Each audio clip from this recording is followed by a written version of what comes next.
I have the floor. Now. I have the floor. Now. I have the floor. Now. Is there any other business to come before the board this evening? Yes, Madam Chair. I don't know if the whole board received it, but just for anyone's information, Chairman Donahue and I were gifted as one of our final gifts from a concerned citizen with an accusation of a violation of the open meeting law. Apparently that when I brought up the motion of the policy regarding the school and the space in their building, that someone took exception that I had already typed the policy and that I referred to it while I was talking. And so, of course, this person has a letter from the superintendent that's dated November 3rd. So therefore, the assumption, I guess the logical conclusion is that Mrs. Donahue and I somehow or other knew about it in November and waited to pounce this on us. So because I won't be here and Mrs. Donahue will not be here, I have a letter that I would like to read into the record. And hey, you know what? It's my last night. Because I'm not done yet. Okay. Go for it. April 1st, 2011. To whom it may concern. This letter is in response to Mrs. McDonald's complaint of April 1st, 2011 regarding an alleged open meeting law violation. I have no idea how or why Mrs. McDonald jumps to the conclusion that Chairwoman Donahue had any idea about what I brought up at a selectmen's meeting on March 22nd, 2011. Chairwoman Donahue did not and still does not have a copy of the policy which I proposed. The only other selectman who had a copy prior to the meeting was Mrs. McDonald's husband's best friend, Steve Holmes, who I gave to just moments before the meeting began. I typed the policy myself without any help or assistance from anyone. I do have the mental and physical capability to create and execute the typing of a policy. Mrs. McDonald states that she is in possession of a letter from the superintendent dated November 3rd, 2010. What she does not state is the letter was addressed to the town clerk and CC to the chairman of the school committee and the town administrator. It was not copied to nor received by the selectmen until after I proposed the policy. For Mrs. McDonald to assume that a letter that she is in possession of sparked my actions is ridiculous and purely speculative. I never saw the letter until the superintendent forwarded it to the Board of Selectmen on March 23rd or March 24th. I created the policy on Tuesday, March 22nd, 2011. I thought of it because I was speaking to someone regarding the upcoming election. The person stated that the town clerk was looking at holding next year's election at this person's church due to the superintendent throwing the polls out of the schools. I spoke with the clerk and she confirmed that the superintendent did inform her that she was to find another location for precincts 4 and 5 and that a previous removal of the polls from a school, precinct 2, was made 3 years ago, was at the insistence of the superintendent. Precinct 3 was also moved at that time from another school to the private building. The clerk informed me that the cost for the private building used for precincts 2 and 3 was going up after this election from $800 to $1,000, and she anticipated that if she could get the church hall, it would be about the same amount. I was disturbed by this because of the superintendent's decision. The town will have to pay an additional $2,000 per election. In 2011, this will only be $2,000. But in 2012, this will jump to $8,000. Approximately 70% of our households do not have children in the schools, but they all pay for the schools. I don't think it's asking too much for the school department to allow registered voters to use the buildings they pay for to exercise their right to vote. Mrs. McDonald is only adding the chairwoman in the complaint because that is the only way that she can assert the open meeting law has been violated. Quote, in a list of topics that, at the time of the notices given, the chair reasonably anticipates will be discussed at the meeting, end quote. Mrs. McDonald cannot support her violation against me unless she accuses Chairman Donahue of knowing what I was going to bring up.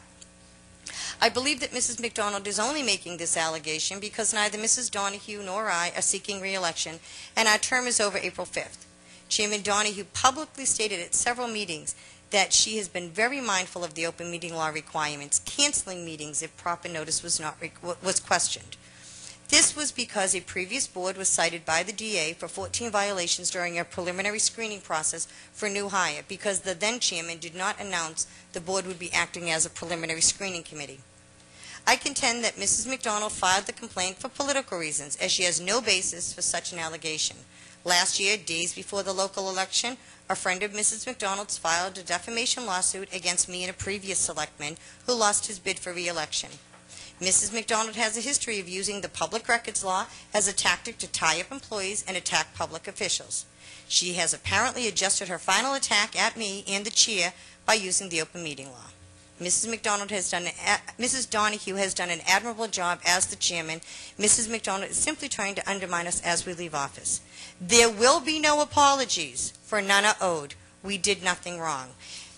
This is the garbage that we've had to put up with, people.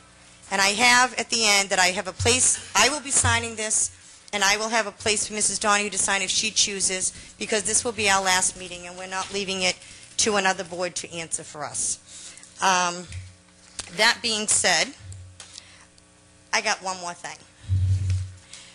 Like it or not, we're a board. And Mrs. Winslow, I was appalled at the letter to the editor. You absolutely have a right to do that and undermine this board. But Wednesday night, when that was presented, that audit, the review and the management letter was presented, there were 9 members of the Finance Committee here. There was a Board of Selectmen here. You were the one that said, I strongly suggest we all take this home. We read it at our you said we all take this home and review it. I will take it home. I will read it at my leisure. I will take notes on it, and then we should all get back together and discuss it. If, when you read that, now mind you, everyone agreed. 9 people on the Finance Committee and this entire board agreed to it. After we left this meeting, the Finance Committee went downstairs and had their meeting. They were here until about 10:30 at night. About 70% of them had to go to work the next day. They didn't have the opportunity to sit at home and read it. So the earliest any one of them could have read it would have been Thursday night. Without so much a discussion, I can understand, we were all very concerned about it. And I could certainly understand if as soon as you read it Wednesday night when you went home, or Thursday, if you had called the chairman and said, Madam Chair, we need a meeting right away to discuss this. Whether it's we want to discuss it because of personnel, one of the executive session reasons if you could come up with, have an open meeting, get the Finance Committee in here. But I'm not going to be here, but you have one hell of a nerve to undermine your board like that. And you know what? And no, Madam Chair. No, Madam Chair. I have the floor. Now,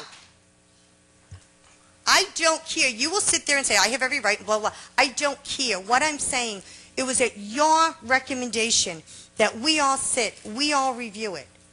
And yet, you were the first one to Madam jump Chair, out. There's a so-called news reporter that's taking pictures inappropriately.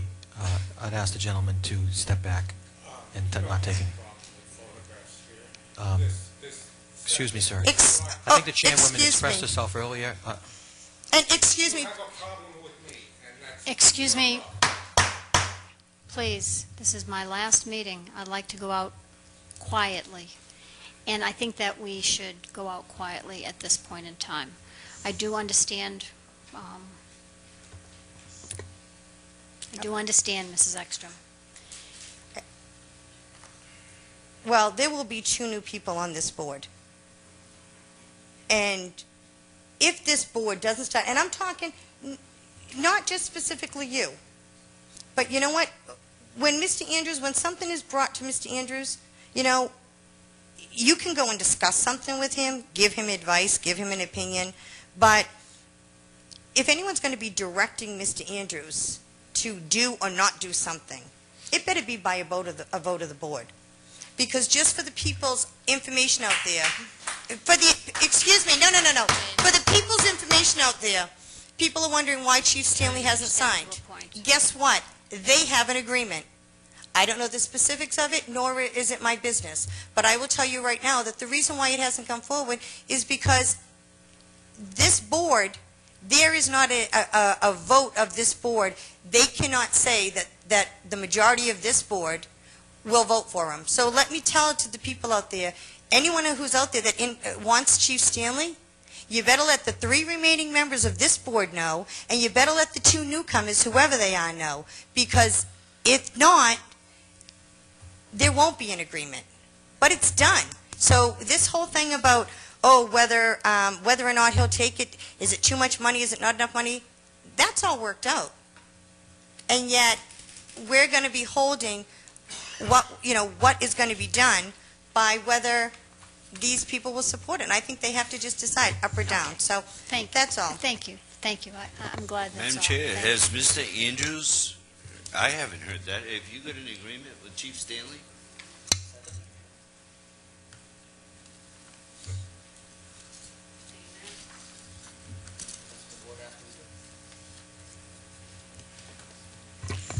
Okay.